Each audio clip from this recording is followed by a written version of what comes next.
All right, everybody, this is a short video to show you how to edit in the new property app from Eden Property in Turkey. I'm assuming that you work for Keith on Turkish real estate.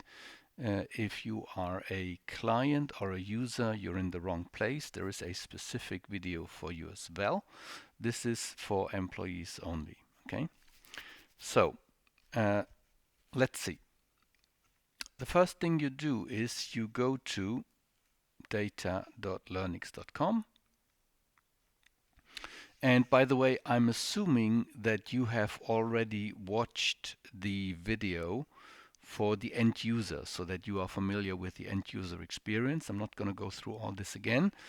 If you haven't watched that video, please go away, do that first, then come back, watch this one. Okay, otherwise you will miss a couple of important things.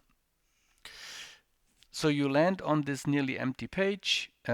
This is the menu which you are being sent to, and as you can see at the moment there are only the user options. In order to edit anything, you will have to log in, which is here. It takes you to the login, and I log in with my user information, which I have sent to you. If you haven't got that, please reach out and I'll resend them. In my case, I want them to remember me. I log in. Okay. That brings you to this page, which is more or less, this is just your back end where you can manage appearance for the site. All of that is basically irrelevant. Go to this Learnix Data Apps with the little house symbol and go to Visit Site. Okay. Now you see that in the menu you have an additional option here, which is Manage Properties, and that's the one we're interested in. So let's go there. And you see that the interface looks largely the same as the user one, except there is an additional, actually there's no additional. The price here is a from to, is not a slider. There are technical reasons for that. Shouldn't be the most relevant thing, but otherwise the filter block. Oh yeah, that's the difference here. You can select whether a property is available at the moment or not. And I'll tell you about the relevance of that in just a moment. Okay, so that's the big difference between the two interfaces, the client interface and the manager interface. So let's go straight to the table. First of all, I want to stress the importance of the search box, especially for you guys if you have added a property or a colleague has added a property. Let's say you have made a visitation at that property, you have additional information, and you now want to modify a record, then the fastest way to find it is through the filter box and also the search table. Okay, I want to stress that this is really a good practice to use. Otherwise, the headings, except for the available one, have a seller's agent column where you can add information about the agent. Now you can add a phone number, you can add an agent name, whatever you might want to add there. Then you have the listing, which when you click on it takes you to the Seilbinden page. Okay, all of that is pretty straightforward. You have the same CBI criterion here as in the user one, obviously. Tenancy, the price is in million lira. Okay, the reason we did this was to avoid having to type in all these zero every time, and also it is a lot easier to read. Okay, so remember this when you enter it, that you enter the price in million lira. Okay, whereas the rent is just straight in lira. You need to enter the rent in order to calculate the yield. Okay, so if you don't enter a rent, as in this case here, record number 12, there will be no yield calculated. All right. The map button takes you to Google Maps, and this will show the user where it is. So we obviously have to enter that information, and I'll show you how in just a second. Okay.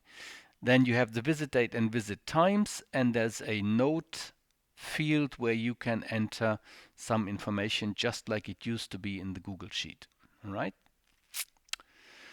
So that is basically the interface. If you now want to work with this and want to add a record, what you do is you click on any one of those lines and a little box will pop up and you choose new entry. Actually, before we do that, let me do something else. Let me go to Saibinden.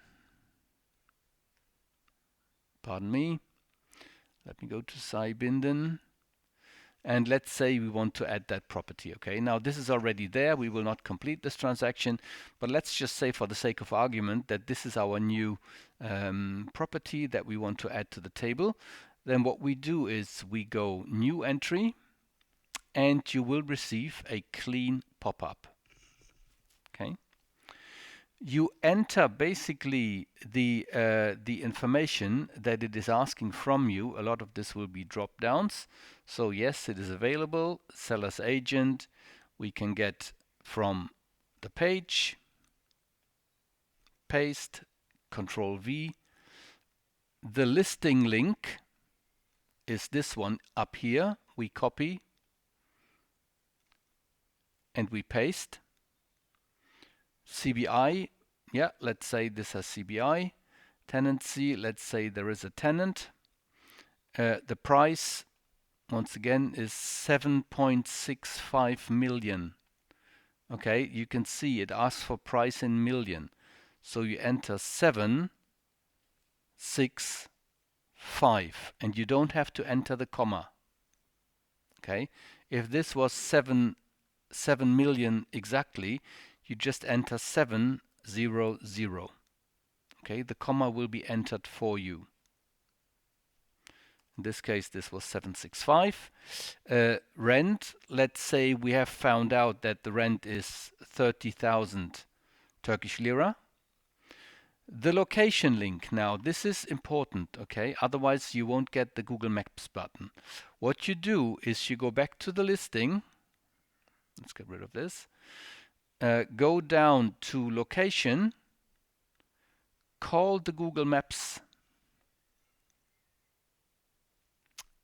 that the dealer has provided, and then zoom in to the destination.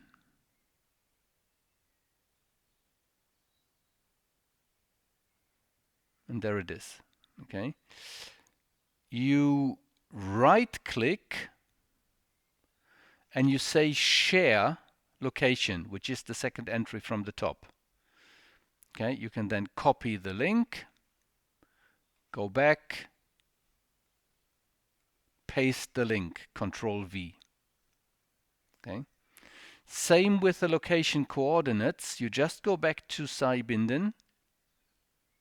Excuse me, you go back to the Google Maps. You left click on the marker. No, sorry, scrap that. You right click on the marker and you click on those polar coordinates.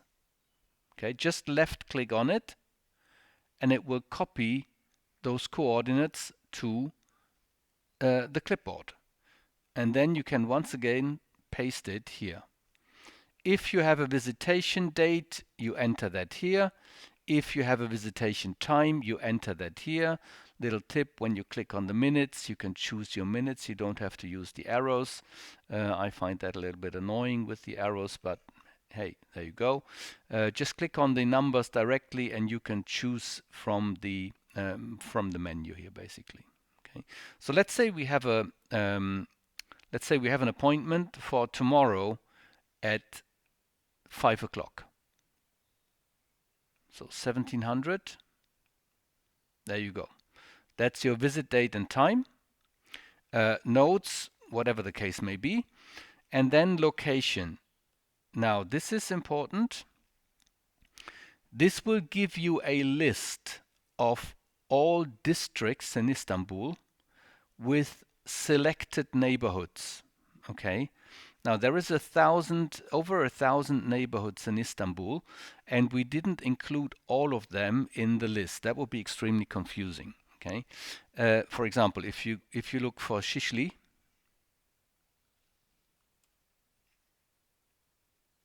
nothing comes up. That's always good. Um, let's say you look for Kadikoy. Then you have all these neighborhoods in Kadikoy. Okay. Now, if none of those fit the actual neighborhood, what you do is you take the generic one.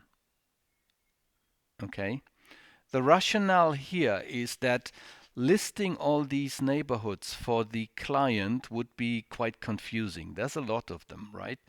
So in the stage of the visitation, for the client, what is relevant is that the property is in Kadikoy, not so much that it's in some obscure 1,200 people neighborhood of Kadikoy. These are obviously the big neighborhoods here. Okay, but if it's a smaller one and you can't find it in the list, just go with the like the generic one, Kadikoy, Kadikoy. There you go. And that is all you need to actually find um, or complete your entire record, and you could now submit. By the way, I actually know why I couldn't find Shishli, and the reason is simply that I don't have a Turkish keyboard. Okay, if I just enter SI, it should actually be there somewhere. Okay, there's a bug here. I can't find it for now. I will look into this. But normally, yeah,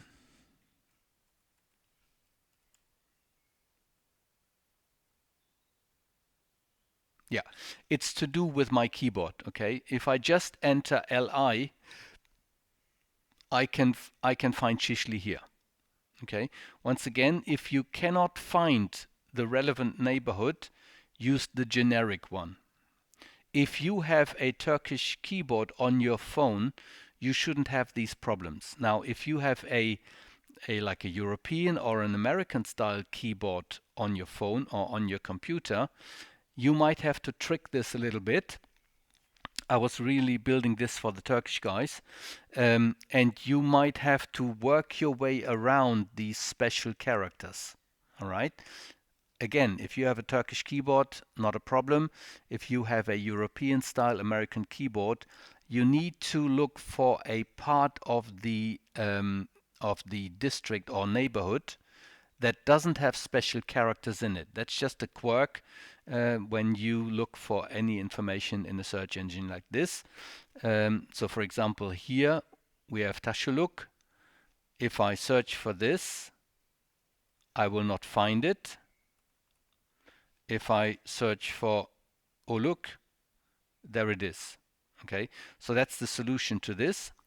And with this, you have added all the information. Now, I won't submit this because this is what you do. Or if you want to add multiple ones, just use this. Otherwise, you submit it and it will immediately be visible to the client. Okay, let me cancel this. Now, here's another thing. If you have already captured the record and now you need to make modifications to it, once again, what you do is you click on the record, your little box appears, and now you go to Edit. And it will pull all the information from the database, and you can now make modifications. Okay, for example, let's say you didn't know the rent before, and now the agent told you, or you have made an informed guess. You can now enter the rent and complete the record. Now, as for deleting records, for the moment, let's not do that except where we have sold a record, a property to a client. Here's why. You might talk to the seller's agent and they tell you, oh yeah, somebody has made a deposit, okay, and now you delete the record, and then 2 days later the agent calls and says, well, this deal has fallen apart, the property is available again. Okay, and now you have deleted the record and you go back and recapture the record. That is, I think, unnecessary. What we do in a case like this is we switch availability to no. Okay, now once you save this, the client will no longer see this record. The record will be hidden from them, but not from you. Okay, you can still well, actually, as a matter of fact, let's do this. Okay, let's submit this, and you can see that availability has switched to no. And I can now go, let's say I want to modify this record because the seller's agent has called. You just go available and no. And now you will only see records that are not available at the moment. Okay, and narrow down the search, and you can go to this and say, okay, this is available again. Voila, submit. And as you can see, this vanishes from the list. If we now go to yes, there we go. It's available again.